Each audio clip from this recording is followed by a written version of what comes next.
इस देश की ताकत है, डिक्शनरी के शब्दों के अर्थ बदल देता है। कभी अभिनंदन का अंग्रेजी होता था कॉन्ग्रेचुलेशन, और अब अभिनंदन का अर्थ बदल जाएगा।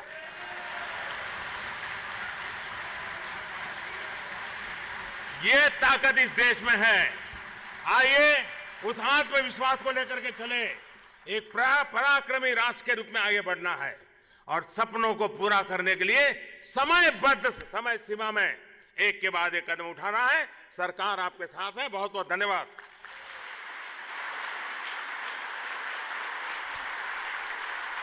बहुत बहुत धन्यवाद माननीय प्रधानमंत्री जी आपकी प्रेरणा के लिए। As you rightly said, once India will live as one, India will work as one, India will grow as one, and of course, India will win as one. Thank you so much, sir.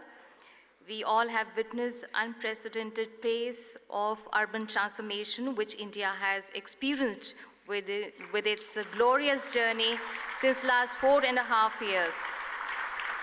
माननीय प्रधानमंत्री जी जागते हैं अंधेरा मिटाने के लिए, सूरज की रोशनी हर घर तक पहुंचाने के लिए। बहुत बहुत धन्यवाद माननीय प्रधानमंत्री जी। Thank you all.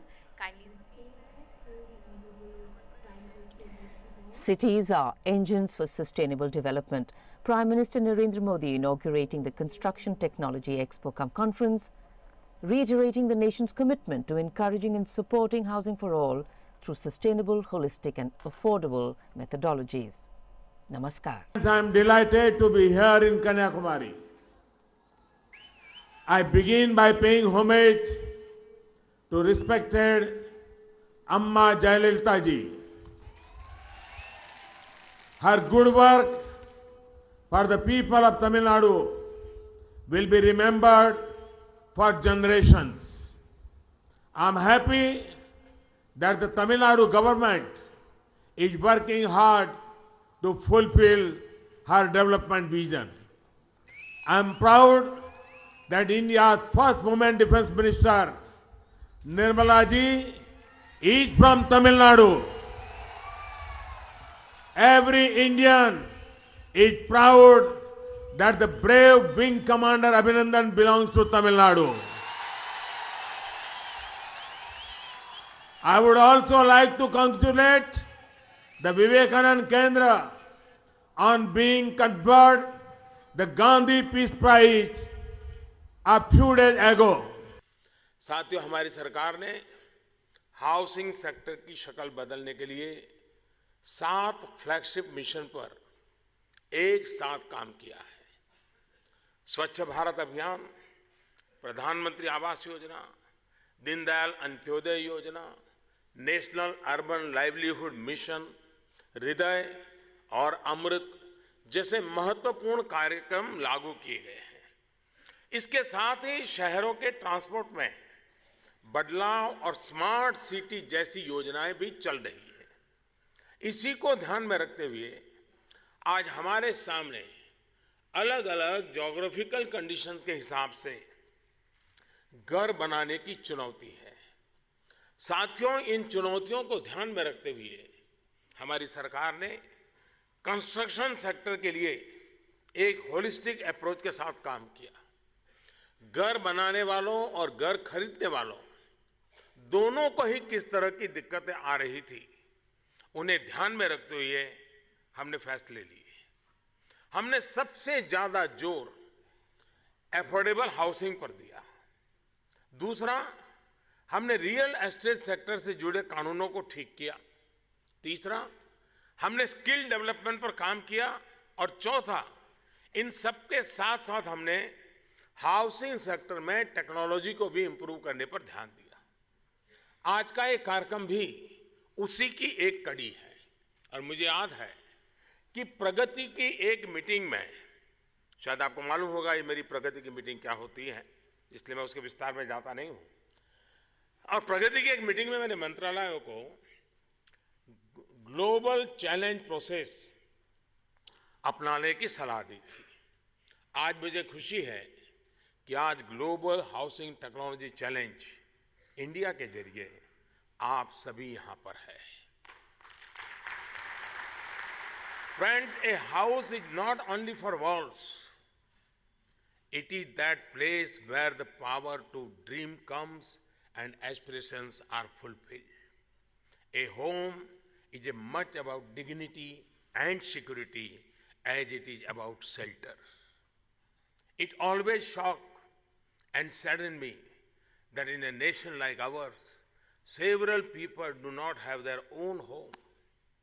We have been working to solve this situation in the form of the Pradhan Mantri Awas Yojana. It is my dream that every Indian has a Pakka house by 2022. And we are walking the talk in this regard. During our tenure, our 1.3 crore houses have been made already. To give you an idea of the scale, the previous government made only 25 lakh houses. The numbers speak for themselves. Our work does not stop at making four walls. We are ensuring the houses have water connection, power connection, Ujjwala connection, and other such facilities. The quality of house and the space per home has also improved in the last 4.5 years. But there is more to be done, and for that, I seek the support of the private sector. And what better way to do it than be global housing challenge? Let us work together, enhance our capacities, and do something that helps the poorest of the poor. साथियों, हमारे देश में जिस तरह गरीबों और निम्न मध्यम वर्ग के लिए अपने घर का सपना दूर होता जा रहा था, वो स्थिति ठीक नहीं थी। इसे स्थिति को बदलने के लिए अनेक स्तर पर एक साथ काम किया गया। हमने कोशिश की कि गरीब और सामान्य मध्यम वर्ग को घर खरीदने में जितनी भी मुश्किल आ रही है, जो भी उसकी चिंता है, उसका एक एक करके समाधान किया जाए। आज हमारी सरकार के प्रयासों का ही असर है कि होम लोन पर ब्याज दर पहले से मुकाबले कम हुई है। प्रधानमंत्री आवास योजना के तहत तो सरकार जितनी राहत दे रही है, उसके बाद लोगों को 5 से 6 लाख रुपए तक की बचत होना का अनुमान है। यानी अगर किसी ने 19-20 लाख रुपए का कर्ज 20 साल के लिया है, तो सरकार की योजनाओं की वजह से उसके 5-6 लाख रुपए सीधे सीधे बचना तय है। साथियों, हमारी सरकार ने इनकम टैक्स और इनडायरेक्ट टैक्स से जुड़े नियमों में भी बदलाव किया है, और ये इसलिए किया गया कि गरीब और मध्यम वर्ग के पास एक तो घर खरीदने के लिए ज्यादा पैसा बचे और घर की कीमतें भी कम हो। हाल ही में 2 बड़े महत्वपूर्ण फैसले सरकार और जीएसटी काउंसिल ने लिए। इनकम टैक्स की बात करें तो 5 लाख रुपए तक की टैक्सेबल इनकम पर टैक्स 0 कर दिया गया है। इसके अलावा अब 2 घरों के अनुमानित किराए पर कोई इनकम टैक्स नहीं देना होगा। इसी तरह कैपिटल गेन्स टैक्स से छूट अब एक के बजाय 2 घरों पर मिलने वाली है। ये तमाम प्रयास मध्यम वर्ग को नए घर खरीदने के लिए प्रोत्साहित करने वाले हैं, जिसका सीधा लाभ आपके बिजनेस को भी होना निश्चित है। उसमें तो ताली बजा सकते हैं।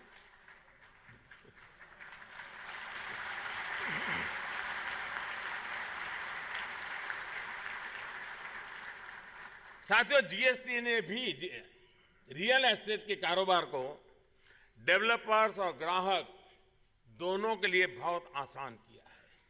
हाल में ही कंस्ट्रक्शन सेक्टर पर जीएसटी को बहुत कम किया गया है। एफोर्डेबल हाउसिंग पर जीएसटी 8% से घटाकर 1% कर दिया गया है और वहीं अंडर कंस्ट्रक्शन हाउसिंग प्रोजेक्ट्स पर जीएसटी 12% से घटाकर 5% किया गया है। मध्यम वर्ग के लिए बन रहे घरों के प्रोजेक्ट में फंडिंग की समस्या ना हो, इसके लिए एफोर्डेबल हाउसिंग फंड भी बनाया गया है। Friends, we understand that in order to make more homes and better homes, we also have to be sensitive to the suggestions of those in the housing sector. And we are doing that. We have been working to strengthen and reform the housing sector. From the RERA Act, which improved consumers' confidence in developers and brought transparency in the real estate sector, to our significant improvement in the World Bank's Ease of Doing Business Index, driven by improvement in construction permits, where India climbed from 181 rank to 52 and 52nd place. We have been consistently focusing on systematic reforms. साथियों, सरकार की नीतियों की वजह से आपको एक और मदद मिलने वाली है। विशेषकर ग्रामीण इलाकों में ह्यूमन रिसोर्स का एक बड़ा पूल विकसित हुआ है, जो घर बनाने की तकनीक के बारे में जानता है, ट्रेन है। हमारी सरकार ने इस सेक्टर में महिलाओं की ट्रेनिंग के लिए भी एक अभियान चलाया हुआ है। इस प्रशिक्षण अभियान के बाद हजारों महिलाएं, पहले हमारे यहाँ जो गांव में काम करते थे, शब्द होता था राजमिस्त्री, पहली बार एक बदल आया है।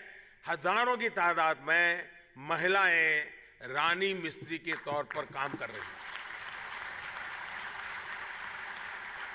हमारी कोशिश है कि इस सेक्टर में युवाओं की टेक्निकल स्किल्स को बढ़ाकर उन्हें मार्केट रेडी किया जाए, ताकि आप जैसे उद्यमियों को भी लाभ हो और युवा साथियों को भी ज्यादा रोजगार के अवसर उपलब्ध हो।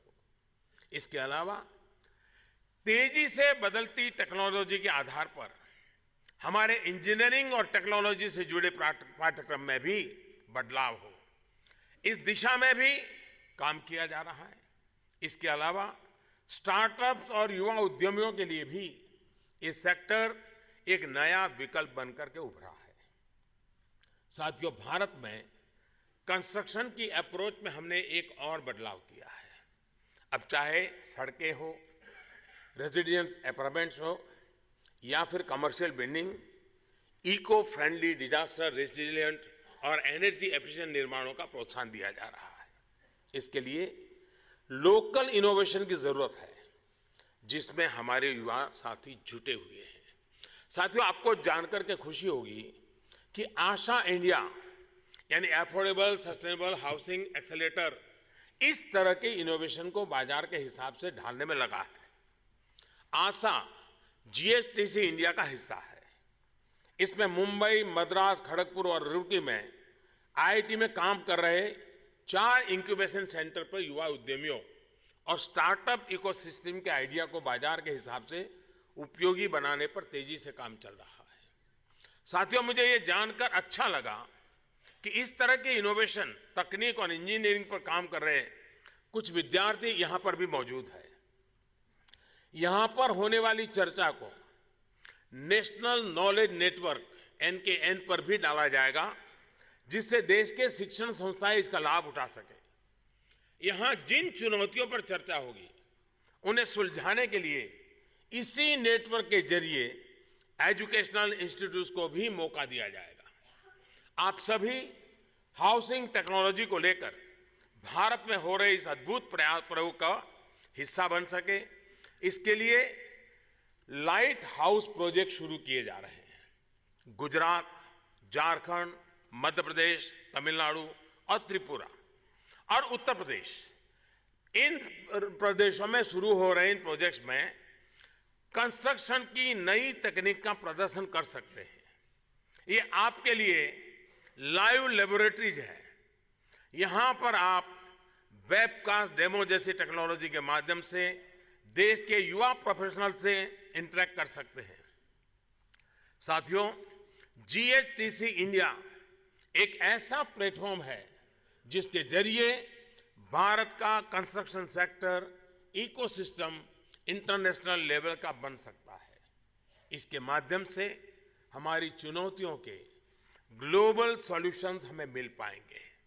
आपके उत्साह को देखते हुए मैं कह सकता हूं कि कंस्ट्रक्शन क्रांति की शुरुआत है और हम अपने शहरों के कंस्ट्रक्शन सेक्टर को ग्लोबल स्टैंडर्ड के हिसाब से बनाने की दिशा में आगे बढ़ने वाले हैं। साथियों, इस कॉन्फ्रेंस से भारत को तो लाभ होगा ही, साथ में दुनिया भर के बिल्डर, आर्किटेक्ट, पार्स, ग्लोबल सिविल इंजीनियरिंग फर्म्स को भी इससे फायदा होने वाला है। हम एक दूसरे से बहुत कुछ सीखने वाले हैं। साथियों, न्यू इंडिया के नए बिजनेस एनवायरनमेंट में आपके सेक्टर के लिए बहुत संभावनाएं हैं। देश में न्यू मिडिल क्लास का तेजी से प्रसार हो रहा है। भारत दुनिया के उन चुनिंदा देशों में है जहां घरों की डिमांड सबसे तेजी से बढ़ रही है। हम इस डिमांड को पूरी कर पाए, कंस्ट्रक्शन में आधुनिक टेक्नोलॉजी का अधिक से अधिक उपयोग हो, इसके लिए मैं अप्रैल 2019 से लेकर के मार्च 2020 के वर्ष को कंस्ट्रक्शन टेक्नोलॉजी ईयर के तौर पर भी घोषित करता हूं। साथियों, आज यहां पर मुझे एक एटलास का लोकार्पण करने का भी अवसर मिला। परिस्थितियां कैसे बदलती है, आपको आश्चर्य होगा। हमारे देश में डिजास्टर रिलेटेड विषय सबसे पहले एग्रीकल्चर डिपार्टमेंट में हुआ करते थे। बहुत सी चीजें होती हैं जिस पर हमारे देश का ध्यान कम जाता है। आप जितने भी ये कंस्ट्रक्शन वाले लोग हैं, भारत लंबे समय के लिए अच्छे कंस्ट्रक्शन कैसे करे उसमें आपकी महारत है। लेकिन जिन्होंने इस बार का कुंभ का मेला देखा होगा, उनको पता चलेगा कि मेकशिफ्ट अरेंजमेंट भी कितनी उत्तम बनाई जा सकती हैं, कितनी टेक्नोलॉजी ड्रिवन बनाई जा सकती हैं। इस देश ने करके दिखाया है। गंगा के तट पर 40 दिन के अंदर 22 करोड़ से ज्यादा लोग इकट्ठे होते हो। हर दिन गंगा के तट पर यूरोप का एक देश एक प्रकार से इकट्ठा हो जाता हो। वहां पर स्वच्छता इतनी बढ़िया हो सकती है, ये देश ने दिखाया है। इतना ही नहीं, हमारा जो स्मार्ट सिटी का कंसेप्ट है, स्मार्ट सिटी के द्वारा, टेक्नोलॉजी के द्वारा सेंट्रल कमांड सिस्टम कैसे काम कर सकती हैं, पूरे कुंभ के मेले में हमारे नौजवानों ने उसको करके दिखाया। यानी हमारा देश उस सामर्थ्य को रखता है। हम अगर उसकी तरफ नजर करें, देखें कि किस प्रकार की व्यवस्थाएं हमारे लोग विकसित कर सकते हैं।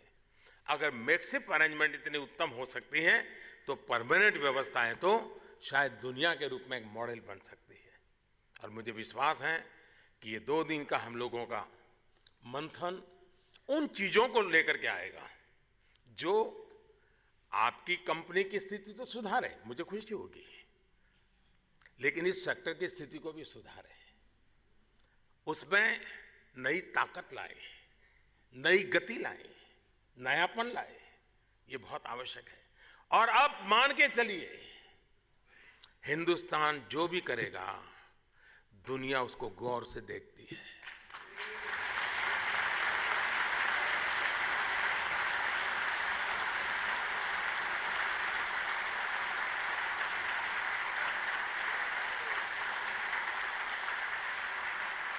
इस देश की ताकत है, डिक्शनरी के शब्दों के अर्थ बदल देता है। कभी अभिनंदन का अंग्रेजी होता था कांग्रेचुलेशन, और अब अभिनंदन का अर्थ बदल जाएगा।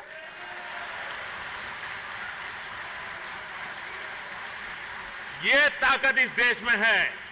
आइए उस आत्मविश्वास को लेकर के चले। एक पराक्रमी राष्ट्र के रूप में आगे बढ़ना है और सपनों को पूरा करने के लिए समयबद्ध समय सीमा में एक के बाद एक कदम उठाना है। सरकार आपके साथ है। बहुत बहुत धन्यवाद।